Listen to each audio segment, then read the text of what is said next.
I'm in Reddish, a borough of Stockport, just 5 miles southeast of Manchester city centre. Stockport and its surroundings are pretty synonymous with cotton mills and hat making. So will my interest be piqued by the property I'm here to see in the Reddish area, or will I be bowled over? Well, literally a stone's throw from Reddish High Street, which is just at the top of the road there, is the property I'm here to see. £85,000 was the guide price for a 2-bed mid-terrace. I like the traditional brick construction. Let's have a look inside. Yeah, oh, hello. Well, it looks to me like it might need a bit of a paint job at the very least. But a little entrance hall here, which is quite nice, and a few little indications that in its day this would have actually been quite an upmarket house, actually. Some nice little features. I like this little entrance area here with this door. Make a feature of that, perhaps.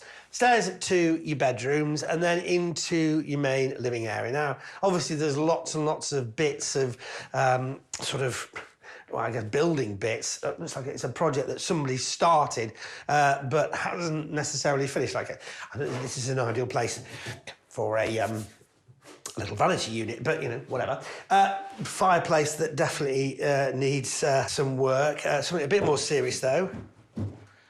The floor is definitely in a bit of a state, so you want to get that sorted out. But it's a nice size, and I like this sort of divider.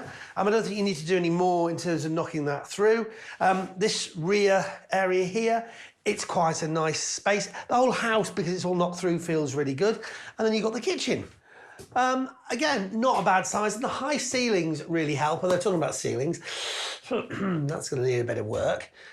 Again, somebody started the work. You have to take all this stuff out, take it back maybe to bare brick. I don't know, it depends what the plasterwork's like. But whatever, it's a good size. And the layout, very traditional, but it works. Yes, there's nothing else I'd touch here as far as configuration of the rooms are concerned. Just leave me alone. But I certainly wouldn't leave anything else alone. A further rip-out is needed for the few things that are left. Kitchen, fireplaces, you might need to rip out and start again with the wiring as well. But I like houses in this state. Nothing hidden, no secrets, and no nasty surprises. So up here, it really does feel quite spacious. I don't know quite why, but I suppose it's a reasonable sized house anyway. But you've got a pretty large bathroom there with a separate loo there. Now, that, however, is where that ceiling in the kitchen was showing signs of all sorts of problems. I wonder if there's been some kind of a water leak at some point, so you definitely need to check that out. And, yeah, you definitely knock those two together, I think, in this instance, because that would make a really nice-sized bathroom, although could you create another bedroom somehow? I'm not sure. Good size bedroom almost in the middle of the property. There, we like that. And then obviously someone's had a go at doing some kind of a loft conversion. Now, at first glance, I'm not sure that this is going to meet building regulations. There's various things you need to do, like you need more head height at the top of the stairs and things like that. You don't know if the joists have been supported. You don't know what the fire regulations or conditions or preparations are like. Lots of things to consider, and you probably need some kind of a surveyor in there to tell you how that is and what you need to do to make that usable, because that would be a fantastic load of extra space up there. Through to this, the final bedroom. As it stands, it's a really nice-sized room. I think you could even have some kind of an ensuite in here and not lose too much space in that corner. So, actually, upstairs, the house is pretty inspiring. 2 big bedrooms, a bathroom and a toilet that could be combined. I like it. But outside is less inspiring. More of a yard than a garden, it's rather disappointing. That makes me wonder about who might this place appeal to, which in turn makes me wonder about the merits of that loft and whether it's worth doing properly. I guess the best person to ask about all that is a local property expert from the auction house who sold it. It's a fantastic property. It is in bad state of repair. It needs a full refurbishment, rewiring, replastering. So there is potential to go into the loft, and you can see that they have started the process. However, I feel like going into the loft won't add much value, and it would cost quite a bit to do. It does sound like 2 might be better than 3 here, but how do the numbers stack up on a house guided at 85,000? If I was look to remarket this property on the open market, I'd look to market the property anywhere between £145,000 to £150,000. If the vendors did decide to create a third bedroom in the loft, they would be looking to achieve on the open market £160,000. So yes, a loft might add another £15,000 to the house, but you might need to spend close to that to finish it off. So what about rental returns? Something like this in Reddish, a 2-bed terrace in a good condition, you'd be happily achieving anywhere between £650 and £700 per calendar month. As a 3-bed, they would be looking to achieve £750 per calendar month. Well, it looks like at least some of your renovation has been started on this one. And from what I can see, it's to a reasonable standard. It's a solid house, it's in a good location, and it's got a great guide price. Let's see who spotted it when it went under the hammer. 85,000 guide, start me at £85,000. 85, 86 new bid, 87 in the room, just beaten on the phone, 87. I will give you that 88 if you wish. Well, the lot steadily climbed with bidding going up in £500 increments. We rejoin with bids at 107,000. New bid, 107 and a half, 108, 108 in the middle and a half, 108 and a half, 108 and a half, 109, 109. Back in, paddle 59 at 109 and a half, 110 and a half at 110,000, going once, twice, the third and final time at £110,000. There we go. So, for 110,000, the successful bidders were local lads Jay, on the left here, and Chris. They've worked together on properties for the last 6 months, and this will be their 10th renovation together. Jay, Chris, good to meet you both. And you, Martin. Congratulations. Tell me why you wanted to buy this place. Location, mainly. We're in a great location for families. There's a supermarket just over there. There's a train station just over there, which is 8 minutes from Manchester City Centre. Right. And the schools are really good around here, so families would love to live here.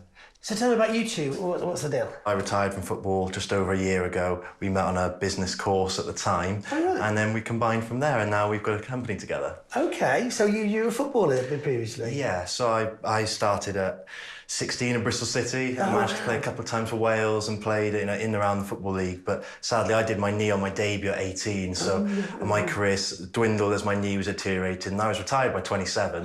So I'm 29 now, so I've got this opportunity to do something else, and we've got a business now helping sportsmen build their portfolios. So we get to do all these properties for ourselves and for some of my old friends, really. What, for footballers particularly? Yes, yeah. Wow, OK. And Jay, what about you? What's your background? So basically, I started in property when the last crash, and just before actually 2007, built a large portfolio off the back of that, off the crash. Then off the back of that, built a letting agency that's got 350 managed properties now. Oh, wow. And I also got a tech company, so I've built businesses. And mine is business rather than sport, and we've come together using my knowledge, experience and contacts and team. So Jay and Chris certainly seem to be a formidable team, and they know exactly what types of property will score a success from an investment point of view.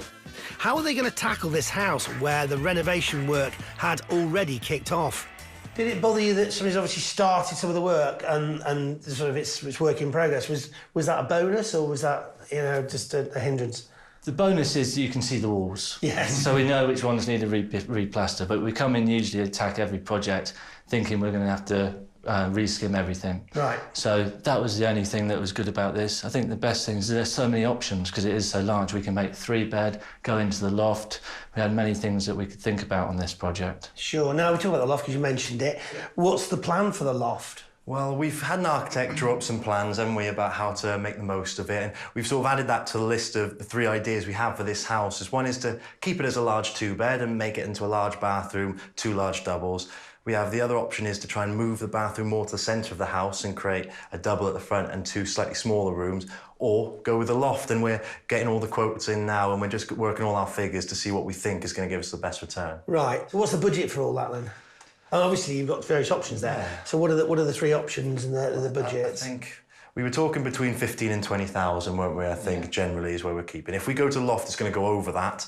So that's where we have to really, and we've been speaking to a lot of the agents, work out are we going to get the return for the extra monies we have to spend on it? And we're still umming and ahhing about what to do with that, but we've got all the plans in, so we're in the last stages now making that decision before the contractors are in, they start ripping it all apart. Yeah, so what's the timescale? Again, that will probably vary, but roughly. If we don't do the loft, 6 weeks. Yeah, and if you do the loft? Add another 2 weeks onto that as well. Only 2? Okay. Yeah. And is this one for you? Yes, this is one of ours. So we've on site at the minute with 3 or 4 others, a couple for our sportsmen, a few more for ours, and we've got another 5 or 6 in legals at the minute, so it's getting quite busy. Wow, oh my gosh. But this is one of the ones for us, and we're still not sure yet whether we're going to sell or hold it, but just because of the area, we really believe this area is a great place to be. Yeah. So it's nice to have the 2 options, really, and we'll just see how it goes. Yeah. Well, congratulations. Thank you. Thank you. Good luck with it. We look Brilliant. forward to seeing how you get on. Thank you, Martin. Thank you. Well, ex-footballer Chris and his business partner Jay clearly believe in this area, and I think they really appreciate the opportunities, varied and many as they are, that this property presents. So what will they do? 3 options. Which one will they go for? You can find out in the second half. It was in the Reddish area of Greater Manchester that we first saw a sizable 2-bed terraced house. The moment you walked in the door, there was no disguising the tasks that lay ahead.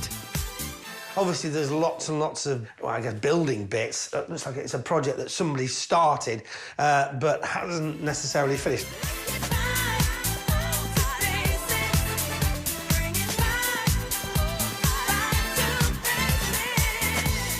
Yes, it was stripped back to basics and was very much a work in progress. It even came with a half-finished loft conversion, which potentially was just another thing to add to an extensive to-do list. None of these things put off business partners Jay, on the left, and Chris, who bought it for £110,000 at auction. They had a very specific business model and market. So tell me about you two. What's the deal? I retired from football just over a year ago. Played in and around the Football League, but sadly I did my knee on my debut at 18, so my career dwindled as my knee was deteriorating, and I was retired by 27. So I'm 29 now, so I've got this opportunity to do something else, and we've got a business now helping sportsmen build their portfolio, so we get to do all these properties for ourselves and for some of my old friends, really. What, for footballers particularly? Yes, yeah. Wow, OK. And Jay, what about you? What's your background? Mine is business rather than sport, and we've come together using my knowledge, experience and the contacts and team.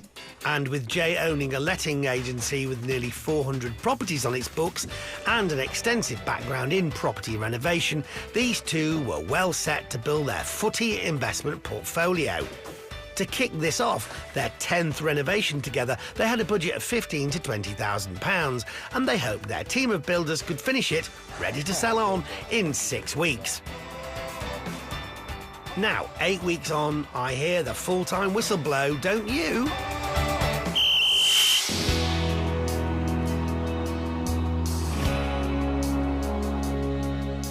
So, what was the finished result? It's looking like a victory for the lads to me.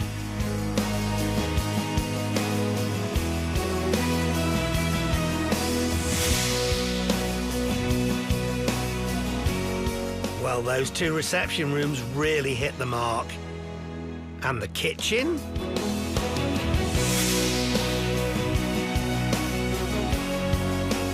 Wow, I am loving downstairs. But what about upstairs? We decided against the loft room in the end. The cost was a little bit too high, wasn't it, for us to go and create a bedroom. The headroom wasn't quite right. So instead, what we did is we moved the bathroom from the back bedroom, into the middle of the house, so we still created a 3-bed. So what was the old bathroom is now a bedroom. Then, by taking space off the middle bedroom, they've managed to create enough room to have a family bathroom, yet still retain a small bedroom. So we've got 1 big double bedroom, 1 double bedroom, and then a single bedroom or a study or a child's room. Well, that works for me. Everyone that's seen it has liked it so far. I'm not surprised people like it. They've really finished the house off nicely inside. Outside, it's more of a tidy-up. But although they have got a good practical space, I think a bit of greenery would have been nice. So, how does it work between Chris, Jay and his builders? We tell them what we want tell them what we want, the paint colours, we tell them how we want it to look, the design, we make all those decisions, and then we trust them to get on with their job because they're the professionals in that area. Whereas Chris and I, we haven't really, we're not that great at DIY. No, I leave that to them. They may not actually get their hands dirty, but they do like to add their own touches. We also do a couple of X-factor bits, don't we, when we're trying to sell a property, I think. So there's a couple of bits we did with fireplaces and Victorian tiles and bits. So every project's a little bit different. We tweak things every time, don't we? The colour schemes and all the little bits and bobs that we use. But each one we do is getting better and better. So I think this is the best one we've done so far. They've definitely scored a big success here. And with Jay's background in business and Chris, an ex-footballer, the results have come through with good teamwork. We love it, really. You know, Jay's come in, he's a footy fan that's come involved in it, and we've become a little bit of a family as working together, and we're just growing people portfolios, so when they do retire, because they will all have to retire at some point, they've got something to soften the blow of that. So it's really enjoyable. I get to help all my old friends, you know, staying involved with everyone. It's really good fun. It might be good fun, but it's still a business, and as such, it's about making money. How are the numbers looking on this one? We bought it for 110 at auction. We paid a couple of grand in legals, and then we've paid £19,000 on the refurb. So we're all in for like 131 at the moment. All in all, a sum of 131,000 to make this a 3-bed house seems pretty good. I think this is an impressive transformation from what we first saw. But what do 2 local property experts think? First, the agent who also saw it last time. I can't believe it. It's absolutely fantastic. I love how they've dressed it. It's absolutely stunning. I think the guys have done a very, very good job on the property. It's been fully refurbished. They've even managed to rejig upstairs to create a 3rd bedroom, and it's totally walk-inable. I'm happy that they didn't go into the loft, and they've used the space that they had really well. Jay and Chris plan to sell this house on, and their business model aims to always achieve a profit margin of at least 10%. So have they hit their target with this £131,000 investment? I think if you were to place this property on the open market, you would achieve anywhere between £165,000 to £170,000. If I was to place this property onto the open market tomorrow, I would recommend an asking price in the region of £160,000 to £165,000. Wow. Yeah. Okay. Happy with that. Yeah. Anything above 160 and we're well happy. Yeah. In fact, since filming, they've achieved a sale price of £170,000, giving a pre-tax profit of £39,000. A rental yield would bring in just 6%, so you can see why selling was the best option here. But what's their long-term plan for this business partnership? Scale it up, basically, and do 2 a month rather than 1 a month. We're not stopping, are we? We're growing further and further, so we just have to try and beat this one on the next one.